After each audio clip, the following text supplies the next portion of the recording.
So excited to meet you. How are you and how are things going today? You've been a busy lady. Good. It's good. Yeah, it's like overwhelming and doesn't feel real. It's really I'm what it is. sure. Well, listen, I am coming to you from Toronto, new home of Chucky. I mean, come on, seriously, right? Yes, yes. Yeah. My dad will be there in like 2 weeks to start season three. Oh, okay. So my dream is always to be killed in a horror film or TV series. So if you could put in a good word for me, I would be happy to head down there and have Chucky like slit my throat. Okay. I feel you. I feel you. Same. As soon I'm in line too, girl. Like I want to be decapitated so bad. We could be like twins or some evil twins, and Yes, I got it all ready. I got it all worked out. I Okay, well, love it. listen, I think you have done such a terrific job on this documentary. I was like riveted from beginning to end. So congratulations to Oh, you. thank And you. growing up in the home that you did, I can't imagine that you were like not immediately a horror girl fan, or were you not? I don't know. Yeah, yeah, pretty much. If you were coming over to my house, especially in high school when my parents would let me watch, although I was exposed to some stuff at way too early of an age, but if you Yeah. were coming to my house in high school, there was no choice. You were watching a horror movie. I'm sure. And also given the fact that your dad was, a special effects guy extraordinaire, I can't imagine what was sitting around your house other than Chucky too. Like tripping Yeah. over dead bodies. Like, what was it like? Yeah, there has been some times where there were fake dead bodies in the front room left unbeknownst to the children of the households. My dad has this fun thing sometimes where he'll use it is in the passenger side seat of his car so he can ride carpool. Because technically It's a that's great another. idea. Very creative. Very creative. Okay, so this all started basically when you were in college. You did a short film. You know, yeah. There's just way too much to tell of Chucky's story in 7 or 8 minutes or whatever. Correct. So Right. tell me about the genesis of making this into a big, huge documentary feature. Yeah, it was really after, after the short film, I felt like, okay, I'm kind of involved in this Chucky family now, and I feel a part of it, and that's amazing. And the Dollhouse premiered in front of all of Cult of Chucky's premieres at Toronto After Dark and Yes. Toronto Yeah. and Fright Fest and things like that. So I got to experience what they usually experience actually being in the Chucky franchise, like all the Chucky fans coming up to them after the premiere and sharing how much they loved this character. It was something I was just like around as a kid, Sure. but I didn't know the full-fledged impact it had on so many people, especially in the horror community. So experiencing that firsthand, I was like, wow, there is so obviously so much love for the character, but I never felt that in the way that these cast and crew members usually do. And Right. then to hear fans' response to the short documentary and how much they loved it, I was like, oh goodness, this definitely needs to be a feature. I already have so much footage just from the short documentary, and the people of this franchise deserve a longer version. So I Oh kind of yeah. after that festival circuit, I was like, okay, I got to expand on this. Yeah, and were they all in? Like, I can't imagine that nobody didn't want said to you like, "Nah, I don't want to talk about it." I mean, this is not just a movie franchise. Like most of the people who've been working on it since day one, a lot of them are still with us, and still working to this day on the TV series. Yes. It's a family, not just your family. It's the Yes. Chuck family, right? Right. Yeah. Nobody was really opposed to it. It was really just finding the time for everybody, because everybody's schedules are different and they kind of live across the US.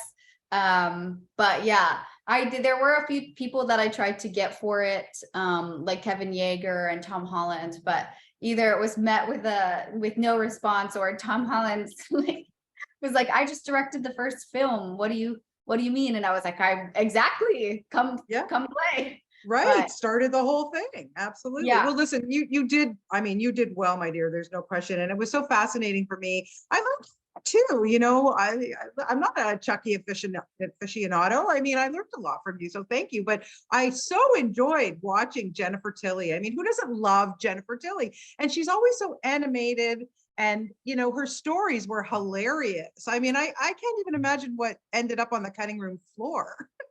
Yeah, a lot of like funny bits that, or like side tangents that were like so great and also full of energy. But I was like, I have no idea how to come back from going down this road from what she said. So unfortunately some gems cut. And also Jennifer, thank goodness, could pack a lot in a little of time, because Yes. also her interview was not super long. I only had her for 45-50 minutes Yeah. because it was before an event, but also made it extremely hard to cut because she talks so fast. But Yeah. it was like exactly how you're saying, that energy in person, like even when the cameras are off, that's just who Jennifer is. And so it's like, it's Jennifer Tilly's Jennifer Tilly. Absolutely. And John Waters, I mean, what a score, right? Yeah, that was really cool of him to do it, because it was also post like COVID. Yeah. So my cinematographer and I flew in to film an interview with Tony Timpone in New York, because that's where he lives. And then we drove down to Baltimore and filmed it at John's house, which was Nice. so crazy. I'm like, I'm in John Waters' house right now. But Right? yeah, Yeah. and for him Yeah. being not, he never looks a day over 20. Yeah. But as far as COVID goes, that was really kind of him to be okay with us coming in. We had masks on and things, Yeah. but for us to Yeah. come into his house and do that was awesome. Very, very cool. After making this, Kyra, and talking with so many people and meeting fans and just, what did you learn about Chucky that, or the whole series or whatever that like maybe shocked you or surprised you? Oof. I know I already mentioned it, but just like of how vast the fan base is for it Mm, was really shocking. And then in when I had the short documentary, I was kind of seeing the love and appreciation for the cast and crew who just did Coles. And like as a byproduct of my short being there, I felt a little bit of that love, but it was kind of still on the outside, as it should be. But now doing this documentary and playing it at festivals and stuff, for people to come up to me and thank me for doing what I did, I was like, whoa, I didn't do anything. I just like documented this thing that's was a part of my life. But for people like that, that's everything. yeah. And that was really shocking. I had somebody at my LA screening give me, like, they went out and bought like a Funko keychain of Chucky, and they just like gave it to me as like, Oh, they're like, this is for you. And I was like, what? And just that's like so moments like nice. that. Yeah, Oh, it really, like, I'm a horror fan and horror nerd, so to be on the receiving end of a horror fan and horror nerd was yeah. like, whoa, that's Yeah. cool. Yeah. Yeah. And you've clearly, touched people with this. Like, I mean, they're thankful for it. I'm thankful for it. And Exactly. listen, I have to tell you, like, I'm a scaredy cat. Like, I'm not a big horror genre fan, but over the years, I mellowed a little bit. And I've been covering Chucky since day one. 1988 was the first film, and I've been covering them ever since. So I got to tell you, there was one Wow. year, I know I only look 25, but, I know. not true. But there was one year when Universal sent me a giant Chucky doll. And I was freaked out. I had to lock them down in the basement. Like, it was for my kids, right? And they wanted to keep them in the bedroom. No, no, no. I was freaked. Like, I had to lock them in the basement. And I swear to you that I thought at night I was hearing like, let me out. Okay, I don't know. Were you never freaked out by these dolls like Tiffany's and Chucky's in your home? Definitely as like a child for sure. Because also my dad was on when it was scarred Chucky, so he Oh, didn't look as cute. But as time went on and I got used to it, it was like, okay. And then when there were more like good guy dolls, especially for Cult of Chucky, they had several just like sitting doll good guy dolls. He's like a stuffed animal at this point. And especially, I've traveled with him for my festival circuit. He is like right. the perfect, if you hug him like this, you can just lean your head on his head, and it's like the perfect sleeping position on an airplane. Oh, okay. So maybe I'll have to buy another one and Yeah, it's give a that a great go. airport pillow. With me. So just to wrap it up, now that you are a connoisseur yourself, I want to ask you, what is it about Chucky? Like, why has he endured, and Tiffany, like, up until now with this new series, and it's still going strong? why do you think it's endured? Well, the character itself is such an iconic look that was created. Also, how many redheaded horror icons do we have? He's like the only one. So True. there Yeah. you go. And itself is iconic, but he has a personality. Yeah.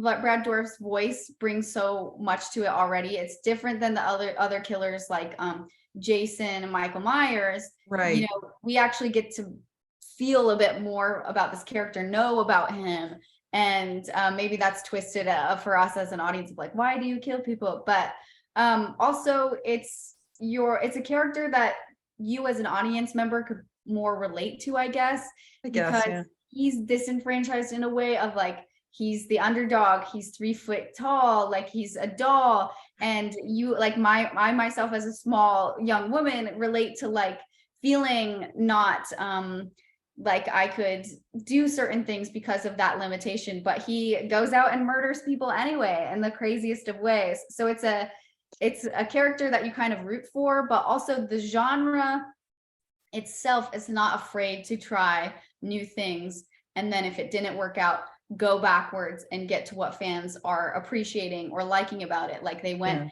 more funny with Bride and then went too meta with Seed, then pulled it back because the response was the way it was. And now in the TV series, it's like they're kind of coming to that middle ground of funny and scary, and also like educating people on like transgender rights and Yeah.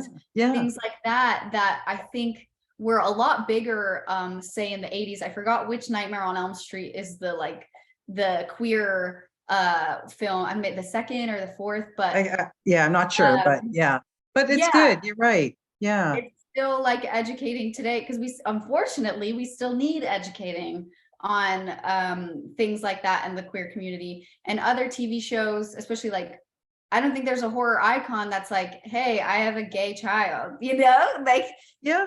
Yeah. No, you're so. absolutely right. Well, listen, I really, really enjoyed my chat with you today. Thank you so much for your time. And, listen, when you're in Toronto, like I said, call me up because we Oh can my be gosh, virtual twin sisters or something. I don't know.